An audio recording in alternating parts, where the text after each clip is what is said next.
आंकड़ों के ऊपर नजर डाल लेते हैं जो कि भारतीय बाजारों के लिए आज क्रूशियल रहे। सबसे पहली चीज तो आज रिकॉर्ड स्तरों पर मार्केट्स बंद हुए और रिकॉर्ड में बाजार शुरुआत गैप अप होने के बाद नए हायर लेवल्स टच हुए, थोड़ा रिट्रेस हुआ, लेकिन बाजार ने अपनी स्ट्रेंथ को होल्ड किया। ना केवल फ्रंट लाइन इंडेक्स में बल्कि मिड कैप स्मॉल कैप जहां पर एक अच्छी बाइंग देखने को मिली। ऑटो स्पेस जो कि आज एक तरफा चाल दिखा रहा था, चाहे आप भारत फोर्ज को देखें या फिर मारुति को देखें, दोनों में ही जोरदार तेजी देखने को मिली।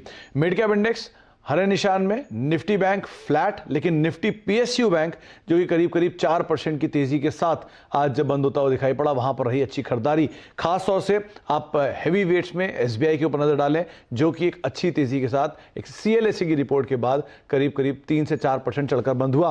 निफ्टी पीएसयू बैंक में बाकी सभी बैंक, चाहे केनरा बैंक हो, बैंक ऑफ इंडिया हो, बैंक ऑफ बड़ौदा हो, सब में एक अच्छी खरीदारी आज के सत्र में बनते हुए दिखाई पड़ी। अब पहले रेंज देख लेते हैं किस तरह की आज निफ्टी में बनी। क्योंकि भारतीय बाजारों में गैप अप ओपनिंग हुई और बहुत ज़्यादा दायरा नहीं क्रिएट हुआ, तो एक सीमित दायरे में ही आज निफ्टी ने कामकाज किया।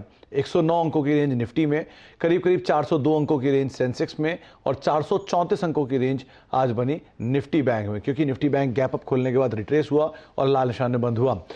स्टैट्स पे आपके सामने वो आंकड़े हैं, सभी तेजी की तरफ इंडिकेशन दे रहे हैं। निफ्टी 35 शेयर जो कि तेजी में, 15 शेयरों में बिकवाली। सेंसेक्स के 18 शेयरों में तेजी, 12 शेयरों में बिकवाली। निफ्टी बैंक के 9 शेयरों में तेजी, 3 शेयरों में रही बिकवाली। और आप इसका जो दूसरा आंकड़ा है यानी कि मिड कैप और ब्रॉडर मार्केट का आंकड़ा, वो ज्यादा इंटरेस्टिंग दिखेगा। 103 शेयर एफ&ओ में जहां पर तेजी, 34 शेयरों में बिकवाली। बीएससी के 1984 शेयरों में तेजी और करीब करीब 900 शेयरों में बिकवाली, यानी कि दुगने शेयरों में रही तेजी। और एनएससी के भी 500 550 के गिरने वाले शेयरों के सामने 1350 शेयर जो कि तेजी में रहे। तो बाजार में ब्रॉडर बेस बाइंग का जो सिलसिला है वो अभी भी बना हुआ है। ये आपके सामने कंट्रीब्यूशन, आज एक तरफा कंट्रीब्यूशन मारुति का 8 अंकों का, Bajaj Finserv, Asian paints, SBI, कुछ और ऐसे नाम जहां पर खरीदारी देखने को मिली। गिरने वाली साइड पे प्राइवेट बैंक्स आज फिर एक बार प्रेशर क्रिएट कर रहे थे मार्केट्स में। एचडीएफसी बैंक लीड करते हुए 14 अंक नीचे, Infosys TCS slightly profit taking यहां देखने को मिली और एचडीएफसी लिमिटेड भी करीब 4 अंक गिरकर बंद हुआ। आज के जानकार हमारे साथ मौजूद हैं सच्चिदानंद उत्तेकर, जो कि लगातार आपको बाजार में जोरदार कॉल्स दे रहे हैं। पहले टीसीएस जहां पर एक अच्छी तेजी देखने को मिली और अब कल उन्होंने चुना। दोस्तों, अगर आप बाजार में ट्रेडिंग या निवेश करते हैं और अभी भी ब्रोकरेज के नाम पर अपने हजारों लाखों रुपए बर्बाद कर रहे हैं, तो अब बदलिए और देश के सबसे अच्छे और भरोसेमंद ब्रोकर एंजल ब्रोकिंग के साथ में जुड़िए, जहां पर आपका ब्रोकरेज कुछ भी नहीं लगता है। ब्रोकरेज लगता है तो सिर्फ इंट्राडे ट्रेड में, वह भी सिर्फ 20 रुपये। तो लिंक डिस्क्रिप्शन में है, वहां पर जाकर आप अपना अकाउंट ओपन करा सकते हैं एंजल ब्रोकिंग से। मारुति, तो सचिन पहले तो आपको बहुत बहुत मुबारकबाद एक शानदार कॉल देने के लिए। मारुति आपने कल खरीदारी की राय दी थी इसी कार्यक्रम में और आज एक जोरदार तेजी में वो बंद भी हुआ। अब आप बाजार को कैसे देख रहे हैं और लगे हाथ अपनी भी कॉल्स बता दीजिए। Good afternoon Sumit and thank you so much.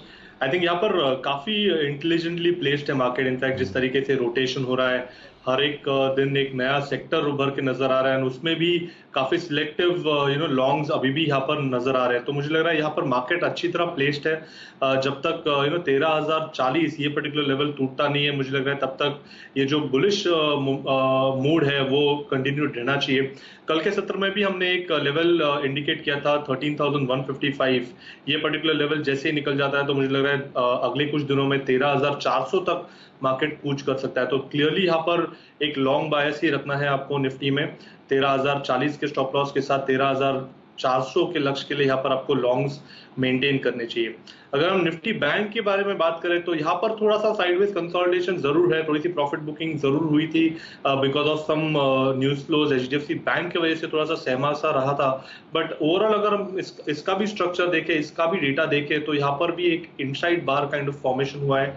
अपने शॉर्ट टर्म एवरेजेस के ऊपर अभी तक मेंटेन कर रहा है निफ्टी बैंक। तो मुझे लग रहा है यहाँ पर एक homing pigeon kind of rare formation है, जिसका कंफर्मेशन कल के सत्र में 29,700 के ऊपर आना चाहिए। तो मुझे लग रहा है यहाँ पर भी एक कंडीशनल बाय जनरेट हो जाएगा। 29,700 जैसे ही ब्रेक होगा वहां पर लॉन्ग डिप्लॉय करने की चेष्टा करनी चाहिए। स्टॉप लॉस आपको लगाना है 29,540 का एंड लगभग 30,300 के लेवल्स हमने काफी बार डिस्कस किए। मुझे लग रहा है वहां तक ये पर्टिकुलर रैली स्ट्रेच होनी चाहिए। तो दोनों इंडाइसेस में मुझे लग रहा है एक बुलिश स्टांस मेंटेन करना चाहिए।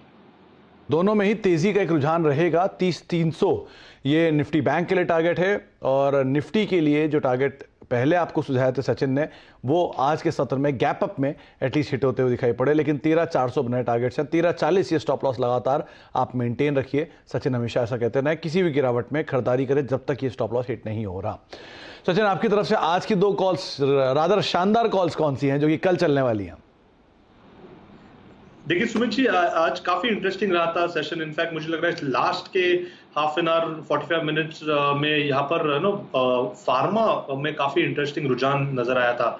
एंड अगर हम पिक एंड चूज करें तो काफी सारे काउंटर्स है जहां पर एक बुलिश फॉर्मेशन जरूर है, बट मेरी नजर है लुपिन इस पर्टिकुलर काउंटर पे। यहाँ पर एक 920 के आसपास जो एक ऑप्शन बैरियर था, वो पर्टिकुलर बैरियर फाइनल लेग्स में ब्रेक होते हुए नजर आया है।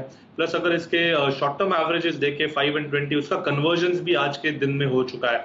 तो मुझे लग रहा है काफी समय से यहाँ पर एक लो टॉप लो बॉटम सीक्वेंस रही थी, एक साइडवेज कंसोलिडेशन हो चुकी थी, एंड अभी यहाँ से एक जो एवरेजेस का कॉन्फ्लुएंस है उसकी वजह से लग रहा है कि मोमेंटम जल्दी इस पर्टिकुलर काउंटर में और इस पर्टिकुलर सेक्टर में देखा जा सकता है। तो यहाँ पर लुपिन खरीदना चाहिए 905 के स्टॉप लॉस के साथ। इमीडिएट एक्सपेक्टेशन होगी अराउंड 960 प्राइस पैटर्न टारगेट की। एंड जो सेकंड है वो है रिलायंस। एंड काफी समय से ये पर्टिकुलर काउंटर एक अच्छे कंसोलिडेशन बेस के यहाँ पर मंडरा रहा है। जिस तरीके से इसने 1940 का जो बैरियर है वो अच्छी तरह होल्ड किया हुआ है, वहां पे एक अच्छा सपोर्ट नजर आया है। इनफैक्ट वीकली चार्ट पे वहां पर वापस एक हैमर फॉर्मेशन हो चुकी है। सो मुझे लग रहा है वहां पर भी एक फॉलो थ्रू एक्शन आनी चाहिए। ओवरऑल जो हम रेंज देख रहे हैं अराउंड 2050 से लेके 1950, आई थिंक इस पर्टिकुलर रेंज को काफी अच्छी तरह वो मेंटेन करें। मुझे लग रहा है अभी इन नेक्स्ट वीक तक यहाँ पर एक अच्छा स्विंग बन सकता है 2050 के लिए। तो यहाँ पर भी खरीदारी करनी चाहिए 1940 के स्टॉप लॉस के साथ रिलायंस। इसका स्टॉप लॉस मेंटेन करें 2050 के टारगेट्स के लिए आप रिलायंस में खरीदारी कर सकते हैं। और दूसरा फार्मास्यूटिकल स्पेस से लुपिन, जिसके ऊपर आप दांव लगाएं सेकंड हाफ में एक स्ट्रॉन्ग बाइंग फार्मास्यूटिकल में, जिसके आधार पर आपको सचिन 960 रुपए के टारगेट्स के लिए लुपिन में खरीदारी की राय दे रहे हैं। 905 का एक स्टॉप लॉस मेंटेन करें। लेकिन एक क्रूशियल इवेंट जो कल है वो है आरबीआई की पॉलिसी। तो पहले पॉलिसी से रिलेटेड बातचीत कर लेते हैं प्रदीप जी से, और उसके बाद हम बातचीत करेंगे सचिन से कुछ पीएसयू बैंक्स को लेकर भी। प्रदीप जी, क्या अनुमान लगा के चले? अनुमान तो मार्केट्स में यही माना जा रहा है कि शायद कोई फेरबदल ना हो पॉलिसी रेट्स के अंदर। आप क्या अनुमान लगा रहे हैं या पोल क्या कह रहा है? हमने जो पोल किया है अर्थशास्त्रियों, बैंकर्स और डेट मार्केट के एक्सपर्ट्स के बीच में, वो उनमें पूरी कंसेंसस है कि 100% लोग ये कह रहे हैं कि इस बार रेपो रेट या रिवर्स रेपो रेट में कोई बदलाव नहीं होगा। लेकिन आरबीआई ने जो जीडीपी और महंगाई के अनुमान पहले पेश किए थे अक्टूबर में, उसके मुकाबले में आंकड़े अलग आ रहे हैं, इनफैक्ट ऊपर आ रहे हैं। तो क्या जीडीपी के आंकड़े का अनुमान बदलेगा? हमारे पोल में करीब 55% लोगों का कहना है हाँ, 45% का कहना है नहीं। जो नहीं कह रहे हैं उनको लगता है कि शायद वक्त कम है, तो बदलाव शायद अगली पॉलिसी में हो सकता है, इस बार ना हो पाए। लेकिन अगर इस बार हुआ तो कितना होगा? -9.5%, 9.5% माइनस जो प्रोजेक्शन अक्टूबर में आया था उसके सामने अब 65% लोग 7.5 से 8.5% गिरावट का अनुमान बता रहे हैं। लेकिन 35%, करीब 1/3 लोग मानते हैं कि 6.5 से 7.5% गिरावट का अनुमान आ सकता है। ये ज़्यादा ऑप्टिमिस्टिक हैं 1/3 लोग। सीपीआई का जहाँ तक सवाल है, महंगाई आरबीआई के अनुमान से काफ़ी ऊपर है। 100% लोग मानते हैं कि इसमें बदलाव होगा। कितना बदलाव होगा? 70%, 6 से 6.5% का आंकड़ा देख रहे हैं, जबकि पहले पिछले पॉलिसी के बाद 4.5 से 5.5 का आंकड़ा दिया था आरबीआई ने। लेकिन 30% लोग 5.5 से 6% का ही आंकड़ा देख रहे हैं। तो यहाँ पर मेजॉरिटी 6 से 6.5% सीपीआई की तरफ है। इसके अलावा क्या आएगा? इसके अलावा 2 चीज़ें लोग देखना चाहते हैं। आरबीआई गवर्नर अगर ये कहते हैं कि दुनिया भर में महंगाई को लेकर के टॉलरेंस बढ़ा है, तो सेंट्रल बैंक्स महंगाई की बहुत चिंता नहीं कर रहे, ये स्टेटमेंट पॉजिटिव होगा। कोविड का डर अभी तक खत्म नहीं हुआ है और इकोनॉमी को मदद की ज़रूरत है, ऐसा एक स्टेटमेंट आया तो पॉजिटिव होगा। और काफ़ी चर्चा चल रही है बाजार में कि लिक्विडिटी बहुत बढ़ गई है, कम करने की ज़रूरत है।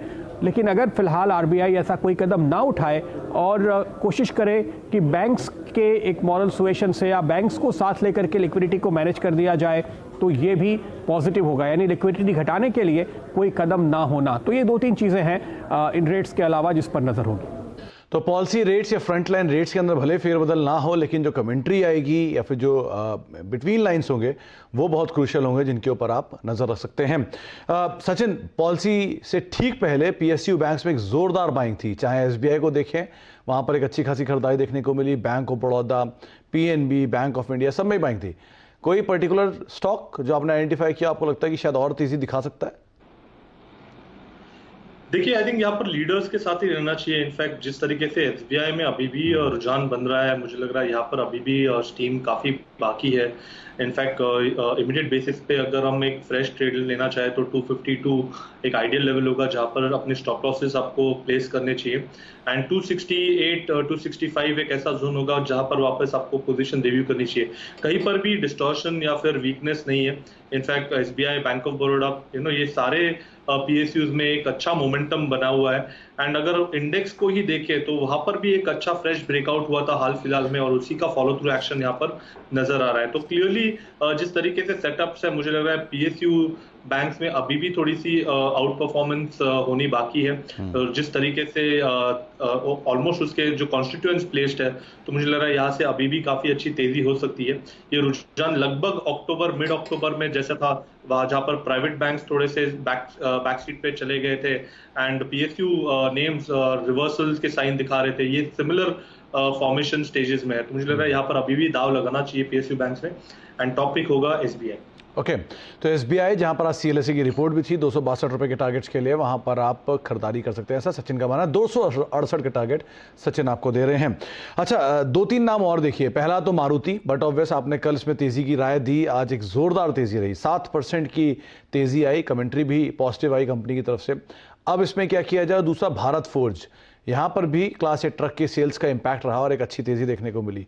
इन दोनों स्टॉक में आप क्या करें?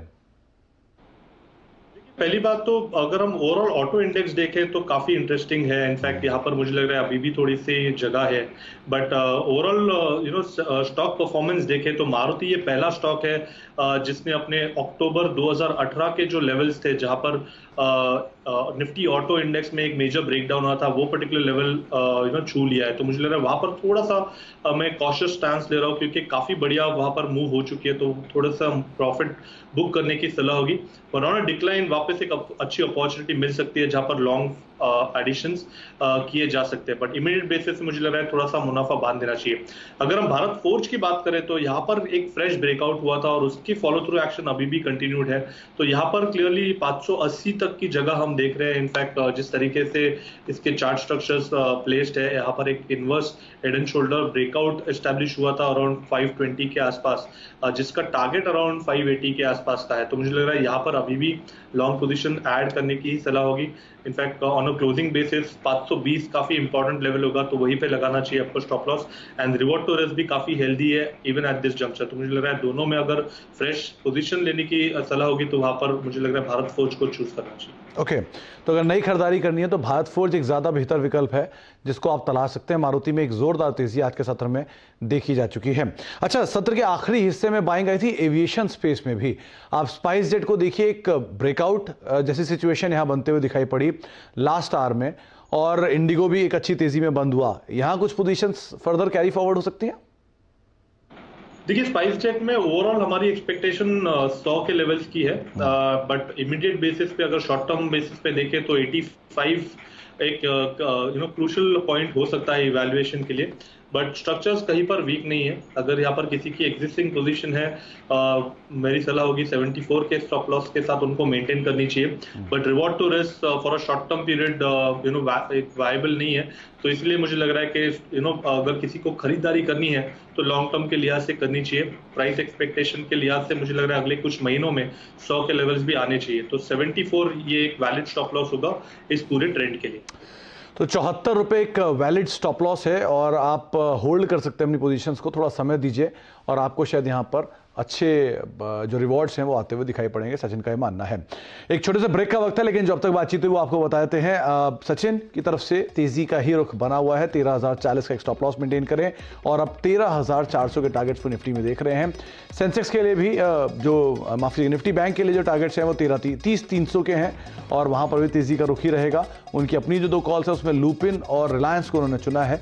960 रुपए के टारगेट्स के लिए आप लुपिन पर खरीदारी कर सकते हैं, 2050 के टारगेट्स के लिए आप रिलायंस में खरीदारी करें, 1940 का स्टॉप लॉस यहां पर मेंटेन कर सकते हैं।